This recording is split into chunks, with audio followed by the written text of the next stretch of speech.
Selamat berjumpa kembali adik-adik yang gemar belajar fisika. Ayo tetap semangat dalam meraih cita-cita. Selamat berjumpa kembali sama Made belajar fisika mudah. Assalamualaikum warahmatullahi wabarakatuh. Salam sejahtera untuk kita semua. Om Swastiastu, Namo Buddhaya, Salam Kebajikan. Mudah-mudahan Pemade jumpai dalam keadaan sehat. Saya lanjutkan pokok bahasan mengenai induksi elektromagnetik, tetapi untuk sub GGL induksi pada kumparan atau hukum Faraday. Mari kita simak penjelasan berikutnya. Selamat menyimak.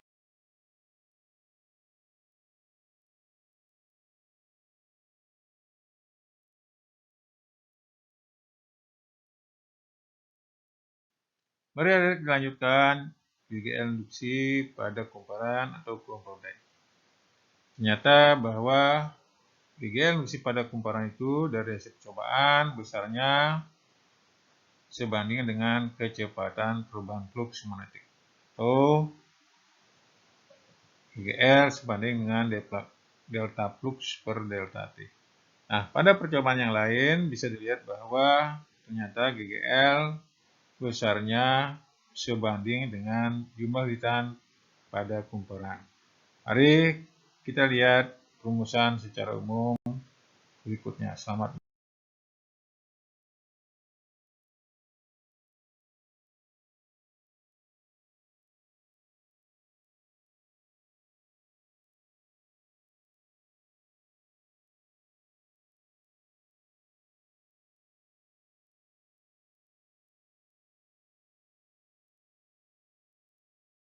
Mari adik-adik lanjutkan penjelasan kita, yaitu hukum Faraday. GGL induksi yang timbul pada ujung suatu kumparan adalah sebanding dengan laju perubahan flux magnetik yang dilingkupi oleh pengantar atau kumparan tersebut. Secara matematik dapat dituliskan bahwa epsilon sama dengan min n delta flux per delta T.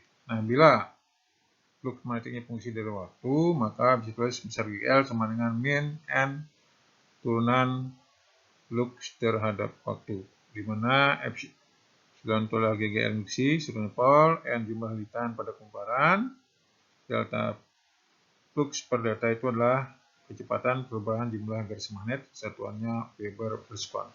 Mari kita simak contoh soal berikutnya. Selamat menyimak. Mari adik lanjutkan lihat contoh soal berikut untuk meningkatkan pemahaman tentang soal GGL dalam kumparan. Lihat dari data yang ada, kumparan terdiri dari 300 litian. Di kumparan jadi perubahan flux dari 3000 Weber menjadi 1000 Weber dalam setiap menitnya. Tentukan besar induksi yang dihasilkan. Dari data yang ada, N-nya 3000 litian, delta fluxnya 1000 kurang 3000, yaitu min 2000 Weber, delta T-nya 60 sekon, ditanyakan GGL-nya berapa. Jawab dari rumus sebelumnya, yaitu GGL sama dengan min N delta flux per delta T. Masukkan angkanya, min 300 kali 1000 kurang 3000 per 60, hasilnya min 300 kali min 2000 per 60, min kali min plus, jadi hasilnya adalah 10.000 volt. Begitu adik, tidak sulit. Mari kita lihat materi berikutnya. Selamat menyimak.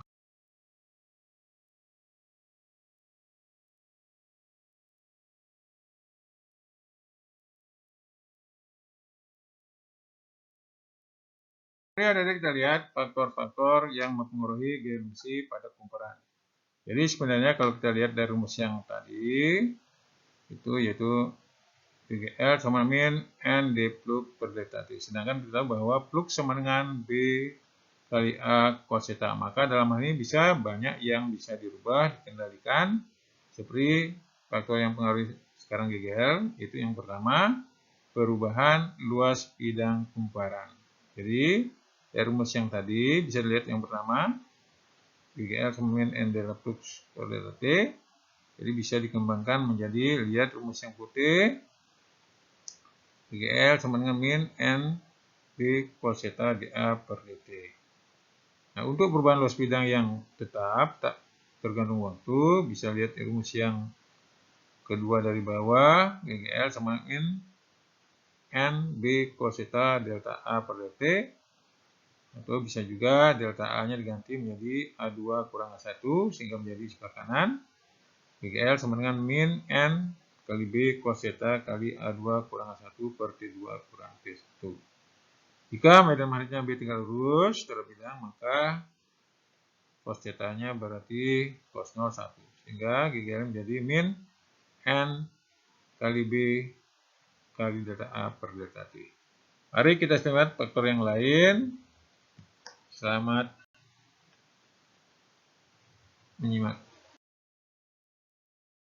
Berarti kita lihat dulu contoh yang lain sebelum masuk ke faktor yang lain yang mempengaruhi GGL. Ini ada batang pengantar memiliki panjang 80 cm dengan frekuensi tetap 5 putaran sekon terpotong yang melalui titik.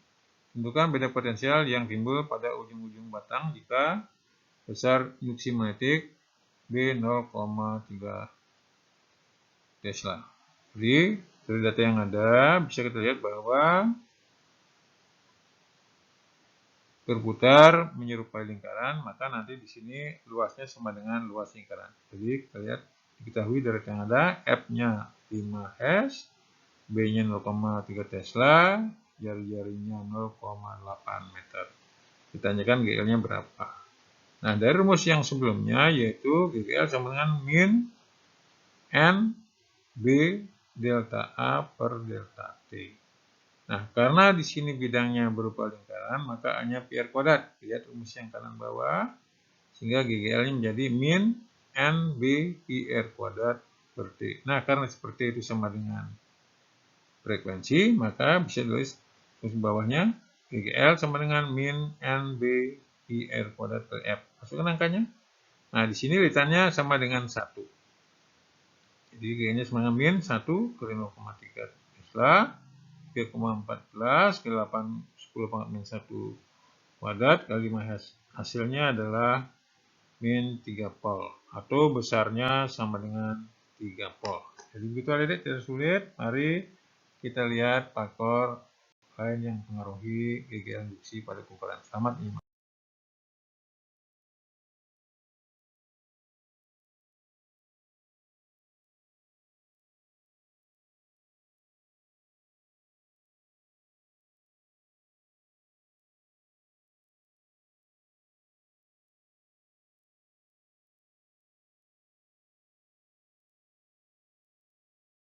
Mari ada dilanjutkan faktor-faktor yang mempengaruhi induksi yang lain, yaitu perubahan besar induksi magnetik.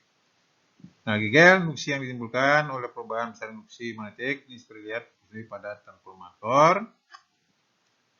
Kita lihat bahwa rumus GGL yang tadi yaitu GGL sama dengan min N delta flux per delta T bisa dikembangkan menjadi karena flux B kali A cos theta, maka GGL menjadi min N A cos theta turunan medan magnet terhadap waktu.